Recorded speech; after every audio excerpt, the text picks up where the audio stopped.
Gonna try something kind of interesting here. And you say, I'm gonna go through the cards, and as I go through the cards here, I'm really fair, really honest. I want you to call stop whenever you want. And they have a totally fair choice of calling stop whenever they want. Let's say they stop right about, I don't know, there, for example. And you say, okay, you called stop. Now, it's important I don't know the card just yet. Okay, and right now I saw the faces of all of these. So rather than stopping right there and using any of these cards, we're going to use the very next card. The very next card. And just take that out, put it right there for now. Okay? Get rid of these cards for now. So, you stop me at a card. We're also going to use, got a bunch of paper clips here. And they can literally say, why don't you grab one? Let's say they grab, I don't know, it doesn't matter anyone, they're all the same. This one here, okay? They can examine it, everything's cool. You say, look, we'll take it. I'm gonna take it and I'm gonna slip it inside the case. And they can hear it inside, nothing funny. Okay? Now, like I said, you can use the lighter if you want. And remember, they chose the clip. They examined, they chose it. You can use the lighter. But let's just do this instead.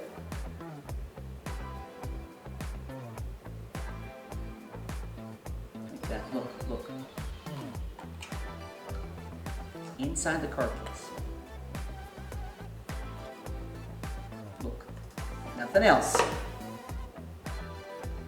I've bent it with the power of my mind.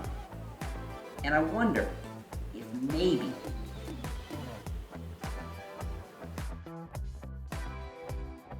I'm going to teach you the force of the card. I'm going to teach you a switch that I've used for years involving the card case. You can do it with coins, paper clips, folded playing cards. I once did it with a water balloon filled with goldfish and Kool-Aid. It was crazy. So you can do it with so much different stuff with this switch. I'm going to teach that on here. Also going to reveal the names of last week's winner. Last week, what were you doing? Last week's magic contest was the crash course in coin magic. So this week I'm going to announce the 12 names of who won. I'm going to announce it right here in the video. I also have a question of the week. Every week I have a video with a question of the week. You leave a comment down below. This week you'll be automatically entered into a contest for my envelope mentalism system. These use very special envelopes, a whole bunch of different kinds of mind reading and psychic tricks you can do with them, okay? So this is your chance to win this week. All that's coming right now. So what is this week's question of the week? Fair question. Here's the question of the week. This is your chance, remember, to win one of the envelope mentalism systems. Leave a comment, answer the question. If you could magically bend anything in the world, bend anything, what would it be? Try to keep it clean, gentlemen, ladies, gentlemen, keep it clean. Comment down below, what would you bend if you could bend anything? Enter in, you'll automatically be entered into the contest just by leaving a comment. For this, you're gonna need a bunch of things. You need a 4-pound frog, you need a 40-foot galvanized ladder, ideally the thumb from a nun, deck of cards, pliers, paper clips. Obviously, you don't need any of the crap. Let's get rid of this for now. Let's get rid of this stuff for now. Let's focus on this. Now, tragic shut-in artiste that I am, it took me a while to figure out that I think one of the best and easiest playing cards to make from an ordinary paperclip is a 7 of hearts. Really, diamonds and clubs, spades are a nightmare. And a 7 is nice and easy. So real simply here, all I'm going to do, of course, and try not to make this look too much like an arts and crafts thing. Nothing wrong with that. I'm going to bend this. Let's see, get a little bit of our 7 action going. Nice little bit of an angle there, right? Like this. And then once I got my little 7 started here, I'm just going to bend off and sort of maybe down around, I don't know, here. Put that off to boom. Start getting going on that. So bring that off to the side. So I got my 7 started. I've got that going off to the side. Now I'm just going to kind of obviously make a heart, right? I'm going to bend this sucker up here. I don't know, like, let's get my sharp angle going up like this. I did warn you about too much time on my hands here. This is going to be a real casual one. Up, and then we go down, and then we're going to take this sucker and maybe wrap it all the way around down. Let's see, might run out of a little wire here, but there, that's not bad. Even that is getting there towards the old 7 of hearts. Not too shabby. Okay, something like that. Now, so this is going to be I'm gonna switch this in. I've got 4, 5, 6 paper clips over here. Maybe you're gonna carry them either in the clear plastic bag or a little paper envelope, or maybe I'm gonna keep them inside here. Maybe in here I've got my holy moly, or I've got paper clipped, a folded card on the clip, which makes sense. It's all kind of inside here maybe. Okay, got that there. This I don't need. This I find undercuts the magic of that. It'd be great though. And use the magic wand, just wave the pliers that made the gimmick over my, we're gonna get rid of that there like that. And the lighter's an option, okay? So, what's my setup? This is a really sweet opening trick, but it also works in lots of other ways. First, I'm gonna have this secretly inside my card case, okay? Already getting way ahead of the folks. Here, I want to force the 7 of hearts. Now, any force you happen to use, your riffle forces, your countdown forces, whatever, but I wanted to share with you guys a force I've only shared a couple of times here on the channel with you guys. And what this force is the bottom 2 cards. Okay, what I've done is I've got my 7 and then an indifferent card face down on top of the face-up deck. I've got it turned over here. And now, I slip this in, ideally, on top of the clip, and everything is good to go. I'm all set. That's what I love about this kind of trick. I'm so far ahead. Got a paper clipped in here they don't know about. I'm gonna switch in something there. I got card turned over they don't know about, all that stuff. And this again is so easy to do, guys. It's so easy. I open it up and what you're gonna have to do is normally you would spill this to get the cards out, but you might get the clip too and you don't want that. So push down here, little practical note for you here. Push down here, grab the whole cards, take it out like that. That gives you complete control. And by having this, what this does here is by removing this from the case, and everybody knows the case is just the same size as this, it strongly implies there's nothing inside. Nothing was left behind, okay? So I'm here and I can spread these out as long as they don't give away the bottom 2 cards, right? Now, I'm gonna deal, and I don't want this too tight. And this is where you may have caught me during the performance, guys. You don't want this in the same sphere of focus. This is a sphere of focus. It's about 6 inches. Over here, people have to adjust their focus to see what's going on. So what I want to do is I want to deal and already be getting some distance here. They call stop anytime they want, and the moment they call stop, both hands move together. I kind of go, call stop there, and I say, okay, so you called stop. And this gesture covers the fact that I turn this over. Okay? I'm going to turn this over the moment they call stop. I turn this over. What I've sometimes done is I'll deal, they say stop, and I'll put this on the table. And I'll say, okay, now you could have stopped me at any of these, but I know the identity of all these. We can turn them face up. So let's go with the next face down card. So putting it on the table definitely covers it. Okay? Or as I said, you can deal, they call stop, and you go, okay, now I saw all these, and I shift the grip from here to here, and then I kind of push it with the pinky. There's my grip. Okay, and that happens off to the side. Come back here, the 1 card you stopped me, and of course it's the 7. So it's a beautiful, organic, sort of no sleight of hand force, okay? Then you gather these cards up. Now this is gonna be left turned over, okay? But I wouldn't sweat it. I mean, you're gonna have time to straighten up the deck, and this is sort of a strong opening trick, and then you can go on to something else.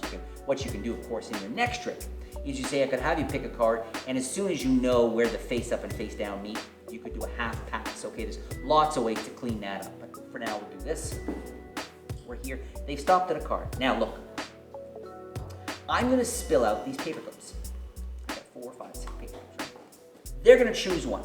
Any one they want. Which one do you want? Pick a clip, any clip. They grab this one. I say, great. Now, I've got these clips in my hand. And what I figured out years ago is if I want to pick up a card case off the table that's positioned like this, so natural for me to pick up the case and turn it over and slip something inside. Now, I have used this with deck in hand to make it look like I take a card and slip it inside the case, but nothing is inside the case. It's gone. It's so natural, and what I'm doing is I'm picking up the case.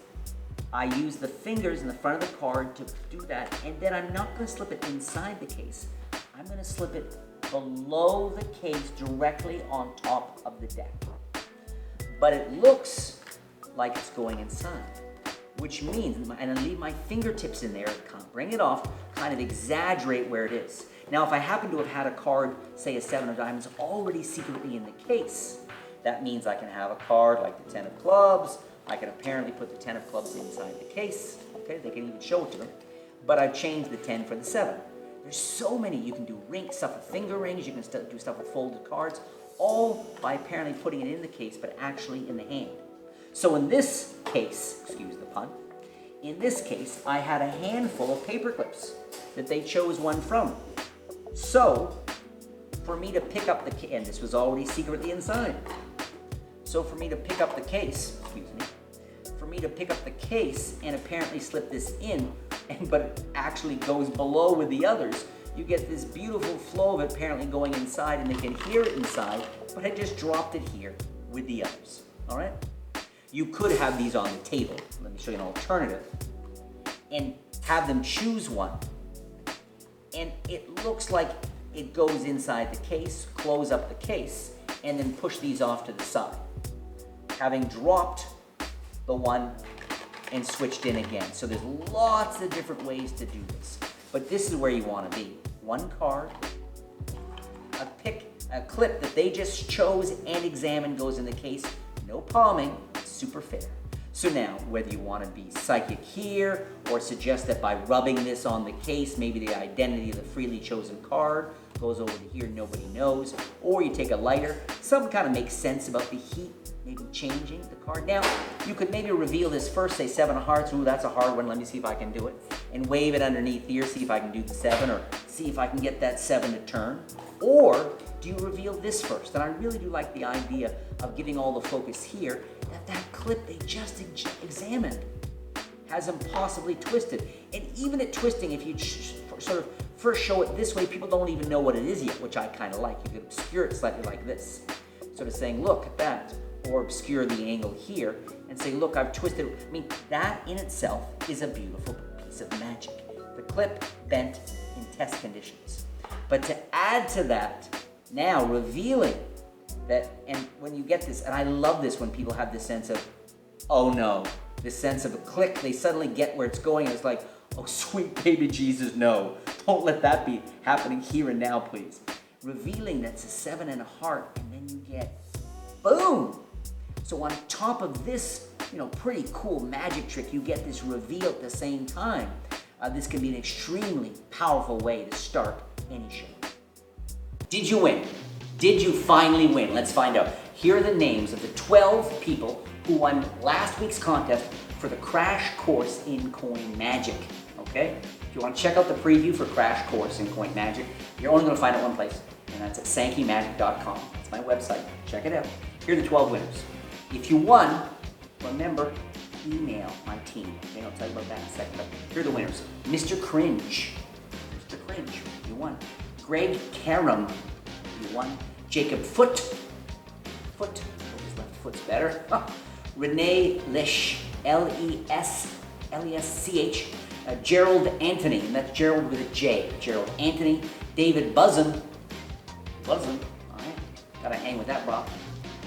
Senior Illusion. Tommy 247. 24/7, Tommy. Leon Hostin, H-A-U-S-T-A-N, Leon Hostin. Greg Williams. Jean Does Magic. And Susie Rentley. You 12-1. If I said your name, as always, send an email to my team at contact@sankeymagic.com. Include your real name, your YouTube name, and your shipping address, and we'll ship out your prize. Don't forget, leave a comment down below. Answer the question of the week. If you could bend anything with the power of your mind, you could bend anything with the power of your mind, what would you bend? Leave a comment. You'll be automatically entered in the contest and have a chance to win one of the 12